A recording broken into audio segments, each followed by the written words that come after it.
അമ്മയുടെ വയറ്റിൽ കിടക്കുമ്പോഴേ തന്നെ അവരുടെ ജീവിതത്തിൽ ഉണ്ടാകേണ്ട മുഴുവൻ എഗ്ഗും ആ ഗർഭാവസ്ഥയിൽ തന്നെ അമ്മയുടെ വയറ്റിൽ വെച്ച് ഈ കുട്ടിയുടെ ഓവറിയിൽ ഉണ്ടാവും, പെൺകുഞ്ഞിന്റെ. ഇപ്പൊ ജനിച്ചു കഴിഞ്ഞ് പിന്നെ എഗ്ഗ് ഉണ്ടാവുന്നില്ല പുതുതായിട്ട്. ഈ ഉള്ള എഗ്ഗ് മെച്ചുറായി പുറത്തു വരത്തേ ഉള്ളൂ. അപ്പൊ അതാണ് ഈ വളരെ നേരത്തെ പീരീഡ് നിൽക്കുകയൊക്കെ ചെയ്യുന്നുണ്ട് ഇപ്പൊ പല കുട്ടികൾക്കും. അതിന്റെയൊക്കെ ഒരു കാരണം അവർക്ക് അത്രേ എഗ്ഗേ ഉള്ളൂ, ജനിച്ചപ്പോഴേ അത്രേ ഉള്ളൂ. പിന്നെ പുതുതായിട്ട് നമുക്ക് ഉണ്ടാക്കിയെടുക്കാൻ ചികിത്സകൾ കുറവാണ് ശരിക്കും പറഞ്ഞാൽ.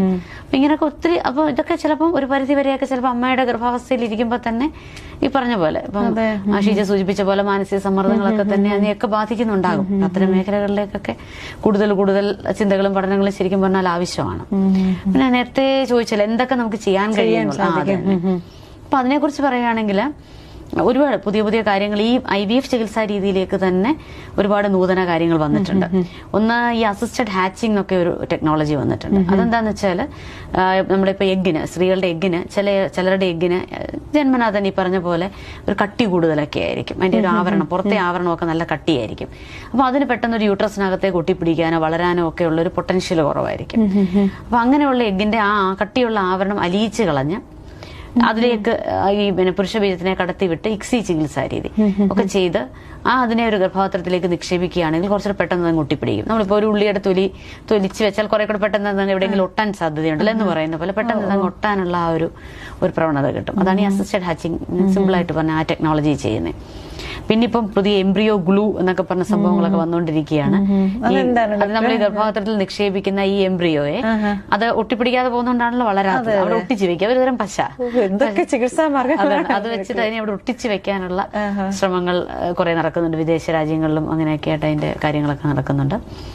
അതേപോലെ തന്നെ ഇക്സി തന്നെ ശരിക്കും ഈ പുരുഷ ബീജം തീരെ ഇല്ലാത്ത ആളുകളിൽ ഒരുപക്ഷെ 0 ആയിട്ടുള്ളവർക്ക് പോലും ചെയ്യാൻ പറ്റുന്ന ഒരു ചികിത്സാ രീതിയാണ് ഇക്സി ചികിത്സാ രീതി എന്ന് പറയുന്നത്. അതും വളരെ നല്ലതാണ്, നല്ലൊരു ഓപ്ഷനാണ്. അവിടെ ഇപ്പോൾ ഒരു സ്പേം ആണെങ്കിൽ പോലും ആ സ്പേമിനെ എഗ്ഗിലേക്ക് ഡയറക്റ്റ് കടത്തിവിട്ട് ഒരു ഭ്രൂണമാക്കി ഡെവലപ്പ് ചെയ്ത് ഗർഭിണിയാക്കി എടുക്കാൻ പറ്റുന്ന ചികിത്സാ രീതിയാണ്. ഇക്സി വളരെ പോപ്പുലറാണ് ഇപ്പം. മിക്കവാറും എല്ലാ IVF ചികിത്സാ മേഖലകളിലും അത് ചെയ്തുകൊണ്ടിരിക്കുന്നുണ്ട്. അതുപോലെ തന്നെ നമുക്ക് ഇതിൽ തന്നെ നൂതനമായ പല കാര്യങ്ങളിലും കൊണ്ടുവരാൻ പറ്റും. നേരത്തെ നമ്മൾ ആദ്യം പറഞ്ഞല്ലോ ഈ ജനിതക വൈകല്യങ്ങൾക്ക് ഇപ്പോൾ നമുക്ക് നിലവിലുള്ള ഒരു ചികിത്സാ രീതി എന്ന് പറയുന്നത് പ്രീ ഇംപ്ലാന്റേഷൻ ജനറ്റിക് ഡയഗ്നോസിസ് എന്ന് പറയും, അല്ലെ PGD PGS എന്നൊക്കെ പറയുന്നത്. അത്തരം കാര്യങ്ങളിൽ എന്താ ചെയ്യുന്നതെന്ന് വെച്ചാൽ ഞാൻ ഈ പറഞ്ഞ ഭ്രൂണത്തിനെ തന്നെ ഒരു ജനിതക പഠനം ആദ്യം അങ്ങ് ചെയ്യും. നമ്മൾ സൂചിപ്പിച്ച ഏതെങ്കിലും വൈകല്യം ഇതിനുണ്ടോ എന്ന് നോക്കും. അപ്പൊ വൈകല്യങ്ങളൊന്നുമില്ലാത്ത ഒരു ഭ്രൂണത്തിനെ എടുത്ത് ഇട്ടുകൊടുക്കുക. അങ്ങനെ നേരത്തെ ബയോപ്സി ചെയ്ത് പഠിച്ചിട്ട് നിക്ഷേപിക്കുക എന്നുള്ളതാണ് അതിന്റെ ഒരു അർത്ഥം. അതാണ് PGS അല്ലെങ്കിൽ pre implantation genetic diagnosis, PGTA എന്നൊക്കെയുള്ള പേരിലാണ് അത് അറിയപ്പെടുന്നത്. ഇത്തരം ചികിത്സാ രീതി വളരെ സാർവത്രികമായിക്കൊണ്ടിരിക്കുന്നുണ്ട് ഇപ്പോഴും. പക്ഷെ കുറച്ചൊരു ചികിത്സാ ചെലവ് കൂടുതലാണ്. ഇതൊക്കെ നമ്മുടെ കേരളത്തിൽ തന്നെ ഉണ്ട്, കേരളത്തിൽ മിക്കവാറും സെന്റേഴ്സിലൊക്കെ ഉണ്ട്. പിന്നെ അതിന്റെ ഒരു സാമ്പത്തിക വശം ആലോചിക്കുമ്പോൾ കുറച്ചൊരു ചികിത്സാ ചെലവ് കുറച്ചുകൂടെ കൂടുതലാണ്. കാരണം പ്രത്യേക ജനിതക ലാബുകളിലൊക്കെ അത് ടെസ്റ്റ് ചെയ്യാൻ പറ്റുകയുള്ളൂ. അങ്ങനെയൊക്കെയുള്ള അതുപോലെ വളരെ അതിനകത്ത് ട്രെയിൻഡ് ആയിട്ടുള്ള എംബ്രിയോളജിസ്റ്റ് എന്ന് പറഞ്ഞ ആളുകൾക്ക് അത് ചെയ്യാൻ പറ്റുകയുള്ളൂ, ബയോപ്സി എടുക്കാൻ. ഇങ്ങനെ കുറച്ച് കാര്യങ്ങൾ അതിനകത്തുള്ളത് കൊണ്ട് കുറച്ചുകൂടെ ഒരു എന്താ പറയണ്ടേ ഒരു ചികിത്സാ ചെലവ് കൂടുതലാണ്. ഇതൊക്കെയാണ് നമ്മളിപ്പോ ഒരു നൂതനമായ ഒരു ചികിത്സയുടെ തന്നെ നൂതനമായ ചികിത്സാ കാര്യങ്ങൾ എന്ന് പറയുന്നത്. നമുക്ക് വിജയശതമാനം കുറച്ച് കൂടുതൽ ഉറപ്പിക്കുകയും ചെയ്യാൻ പറ്റുന്ന രീതിയിലുള്ള. മാം, ഇപ്പോൾ സമൂഹത്തിൽ സർവ്വസാധാരണമായി കാണുന്ന ഒരു പ്രശ്നം തുടക്കത്തിൽ സൂചിപ്പിച്ച പോലെ വന്ധ്യത. അപ്പോൾ ഈ വന്ധ്യത ഉണ്ടാവുന്നതിന്റെ കാരണങ്ങൾ എന്തൊക്കെയാണ്? ഇപ്പൊ വന്ധ്യത മറ്റു പല ചികിത്സാ രീതികളിലും നമുക്ക് സ്ത്രീയുടെയോ പുരുഷന്റെയോ അല്ലിപ്പോ ഒരാൾക്ക് അസുഖമാണെങ്കിൽ ഒരു പുരുഷനെ മാത്രം നോക്കിയാൽ മതി, സ്ത്രീ വേണമെങ്കിൽ കൂടെ നിന്നാൽ മതി. പക്ഷെ ഇവിടെ അങ്ങനെയല്ല.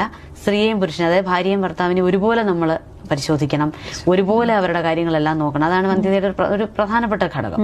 ആ ഒരു ഒരുമിപ്പ് വളരെ ആവശ്യമാണ് ചികിത്സയുടെ അങ്ങ് അവസാനം വരെ. അപ്പം രണ്ടുപേരുടെയും പ്രശ്നങ്ങൾ, ഏകദേശം വന്ധ്യതയുടെ പ്രശ്നങ്ങൾ എന്താണെന്ന് ചോദിച്ചാൽ 40% സ്ത്രീയുടെ പ്രശ്നങ്ങളും 40% പുരുഷന്റെ പ്രശ്നങ്ങളും ഒരു 10-20% രണ്ടുപേർക്കും പ്രശ്നം കാണും. അങ്ങനെയുള്ള സാഹചര്യങ്ങൾ വരാം. ഒരു 4-5% ആളുകൾ പ്രത്യേകിച്ച് ഒരു കാരണവും ഇല്ലാതെ വന്ധ്യത വരികയും ചെയ്യും. അതിനാണ് അൺഎക്സ്പ്ലെയിൻഡ് ഇൻഫെർട്ടിലിറ്റി എന്ന് പറയുന്നത്. ഇങ്ങനെ അതിന്റെ ഒരു രീതി പോണേ അങ്ങനെയാണ്. ഇതിൽ സ്ത്രീ വന്ധ്യതയുടെ ഏറ്റവും പ്രധാനപ്പെട്ട കാര്യം പോളിസിസ്റ്റിക് ഓവറി തന്നെയാണ്. ഏറ്റവും നമ്മുടെ സമൂഹത്തിൽ ഏറ്റവും കൂടുതൽ നമ്മൾ കാണുന്ന അതാണ്. ഓവറിയിൽ ഇങ്ങനെ അവർക്ക് ആർത്തവം കൃത്യമായി വരികയില്ല, അല്ലെങ്കിൽ അവർക്ക് ഓവുലേഷൻ അങ്ങനെയുള്ള കാര്യങ്ങൾ കൃത്യമായിട്ട് നടക്കുകയില്ല. അതുകൊണ്ട് തന്നെ നാച്ചുറലി വന്ധ്യതയിലേക്ക് എത്തിച്ചേരുകയും ചെയ്യും. അവർക്ക് അതോടൊപ്പം തന്നെ മറ്റ് ഹോർമോൺ വ്യത്യാസങ്ങൾ ശരീരത്തിൽ കാണും, അമിതവണ്ണം കാണും. ഇങ്ങനെ ഒത്തിരി അനുബന്ധ പ്രശ്നങ്ങളുള്ള ആളുകളാണ് പലപ്പോഴും ഈ പോളിസിസ്റ്റിക് ഓവറി ഉള്ളവർ. പിന്നെ രണ്ടാമതൊരു വിഭാഗമാണ് ട്യൂബിനൊക്കെ എന്തെങ്കിലും തകരാറ് വന്നിട്ട് ചിലപ്പോൾ ട്യൂബൽ പ്രഗ്നൻസി എന്നൊക്കെ നമ്മൾ കേൾക്കാറില്ലേ. അപ്പൊ അത്തരം സാഹചര്യങ്ങളൊക്കെ അണ്ടവാഹിനി ട്യൂബിനകത്തൊക്കെ ഗർഭം വന്നിട്ട് ട്യൂബൊക്കെ ഡാമേജ്ഡ് ആയി പോകുന്ന ആളുകൾ, അല്ലെങ്കിൽ ഇപ്പൊ വളരെ കൂടുതൽ എന്നല്ല നമ്മൾ പലപ്പോഴും കാണാറുള്ളത് ഈ രണ്ടാം വിവാഹം, പുനർവിവാഹങ്ങളൊക്കെ വളരെ കൂടുതലാണ് നമ്മുടെ സമൂഹത്തിൽ. അപ്പൊ അത്തരം സാഹചര്യങ്ങളിൽ സ്ത്രീ ചിലപ്പോൾ പ്രസവം നിർത്തിയിട്ടുണ്ടായിരിക്കും. അപ്പൊ അവര് ശരിക്കും പറഞ്ഞാൽ വീണ്ടും ഒരു കുഞ്ഞിനെ ആഗ്രഹിച്ച് വരുമ്പോൾ ട്യൂബൊക്കെ അങ്ങ് കട്ട് ചെയ്ത് വിട്ട ആളുകളാകുമ്പോൾ ഇനി ഒരു കുഞ്ഞ് വേണമെന്നുണ്ടെങ്കിൽ ഒന്നെങ്കിൽ ട്യൂബ് യോജിപ്പിക്കണം. അത് ശസ്ത്രക്രിയയിലൂടെയാണ് ചെയ്യേണ്ടത്. കുറച്ച് സങ്കീർണമായ ശസ്ത്രക്രിയയാണ്, വിജയസാധ്യത കുറവുള്ളൊരു ശസ്ത്രക്രിയയാണ്. അപ്പൊ അത്തരം സാഹചര്യങ്ങളിലൊക്കെ IVF ആണ് പിന്നെ പറ്റുന്ന ഒരു ചികിത്സാ രീതി. അപ്പൊ അതും ശരിക്കും പറഞ്ഞാൽ ഇപ്പോഴത്തെ ഒരു ജീവിത സാഹചര്യം വെച്ച് നമ്മുടെ സമൂഹത്തിൽ കൂടിക്കൊണ്ടിരിക്കുന്നുണ്ട്. പിന്നെ മൂന്നാമത് എൻഡോമെട്രിയോസിസ് എന്ന ഒരു കണ്ടീഷനുണ്ട്. അതും ശരിക്കും ഉണ്ട്, അത്യാവശ്യം നന്നായി ഉണ്ട്. 10-20% അതെന്താണ് അതിനെ കുറിച്ചൊന്ന് പറയാം. എൻഡോമെട്രിയോസിസ് എന്ന് പറയുന്നത് ഓവറിയിൽ ചെറിയ സിസ്റ്റുകൾ ഉണ്ടാകുന്നതാണ്. ഈ ഫൈബ്രോയിഡ് അല്ല, ഓവറി യൂട്രസിനകത്തെ കലകൾ യൂട്രസിന്റെ പുറത്ത് കുരുക്കളായിട്ട് ഡെവലപ്പ് ചെയ്യും. അപ്പൊ യൂട്രസിനകത്ത് വരുന്ന എല്ലാ വ്യതിയാനങ്ങളും ഈ കുരുക്കളിലും ഡെവലപ്പ് ചെയ്യും. അപ്പൊ മുഖക്കുരു പോലെ ചെറിയ കുരു, ഓവറിക്ക് അകത്തൊക്കെ ചെറിയ കുരുവായിട്ടാണ് തുടങ്ങുന്നത്.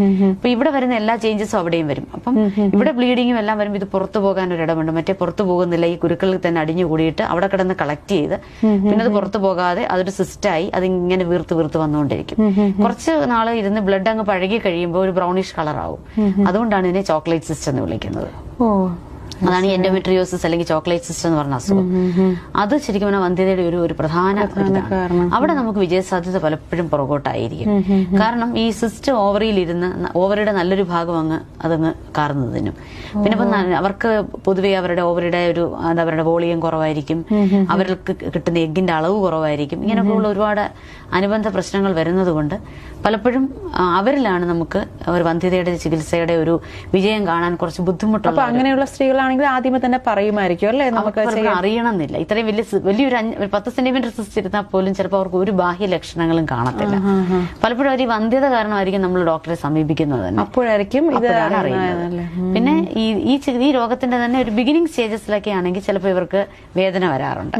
അപ്പം എന്തെങ്കിലും അമിതമായ പെൺകുട്ടികളൊക്കെ ആണെങ്കിൽ പീരിയഡ്സിന്റെ സമയത്ത് അമിതമായ വേദനയുണ്ടെങ്കിൽ നമ്മളൊന്ന് പരിശോധിക്കുന്നതല്ല. അതായത് അവരൊരു പാരസെറ്റമോൾ ടാബ്ലറ്റിലോ ഒന്നും നിൽക്കാത്ത പോലെ വേദന, അല്ല അവർക്ക് വേറൊരു പഠനത്തിനൊന്നും പറ്റുന്നില്ല, അങ്ങനെ